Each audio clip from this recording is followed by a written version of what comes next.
कि डॉलर ऊपर जा रहा है तो उसकी वजह से बिटकॉइन नीचे आ रहा है। ऑलमोस्ट 10% की गिरावट आई। बहुत संभल के ट्रेड करना। मैं स्ट्रेटजी जल्दी अपलोड करने वाला हूँ। मार्केट में फियर बढ़ता है ना तो इंडिया विक्स बढ़ जाता है। Hey everyone, welcome back to the vlog. ये अपने गांव का नज़ारा आप देख सकते हो, खुला आसमान एकदम बढ़िया।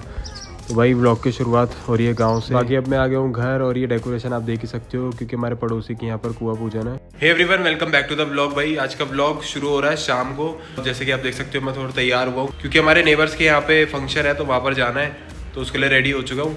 और मार्केट की बात कर लेते हैं थोड़ी सी।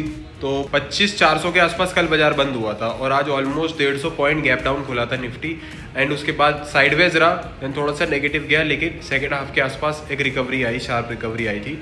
एंड देन ओवरऑल तो नेगेटिव ही बंद हुआ है, लेकिन जिस लेवल पे खुला था उससे थोड़ी ऊपर बंद हुई है मार्केट। प्रॉफिट बुकिंग ही कह सकते हैं, अभी तो कोई ऐसा न्यूज़ तो है नहीं मार्केट में।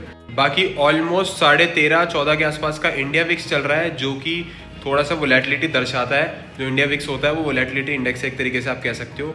मार्केट का फियर इंडेक्स है। मार्केट में फियर बढ़ता है ना तो इंडिया विक्स बढ़ जाता है।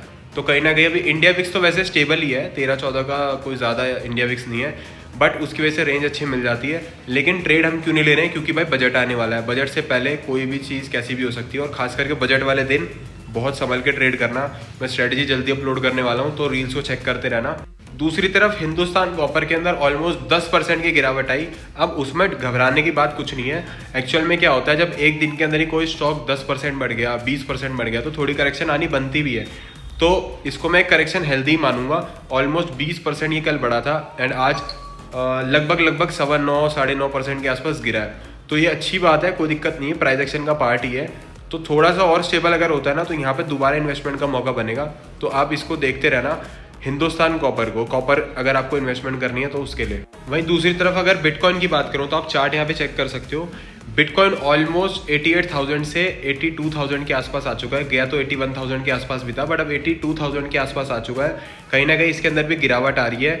दूसरी तरफ मैंने देखा है कि जब भी डॉलर थोड़ा मजबूत होता है तो बिटकॉइन नीचे आता है। तो उसकी एक आप कह सकते हो कि उसका एक रेपुटेशन कह सकते हो कि डॉलर ऊपर जा रहा है तो उसकी वजह से बिटकॉइन नीचे आ रहा है। बाकी रीजंस देखो करने को बहुत सारे हैं, बट अगर आपका प्राइस एक्शन स्ट्रॉन्ग है ना तो आप किसी भी मार्केट में सर्वाइव कर सकते हो। चाहे फॉरेक्स कर लो, चाहे इंडियन मार्केट कर लो, चाहे क्रिप्टो कर लो। हम अपनी ट्रेनिंग में सारी मार्केट सिखाते हैं, फॉरेक्स नहीं सिखाते क्योंकि वो भी प्रॉपरली लीगल नहीं है इंडिया में। आप मान के चलो फॉरेक्स में हम पैसा लगाते हैं और ब्रोकर भाग जाए, तो वो चीज़ नहीं होनी चाहिए। तो हमेशा सेफ्टी के साथ काम होना चाहिए।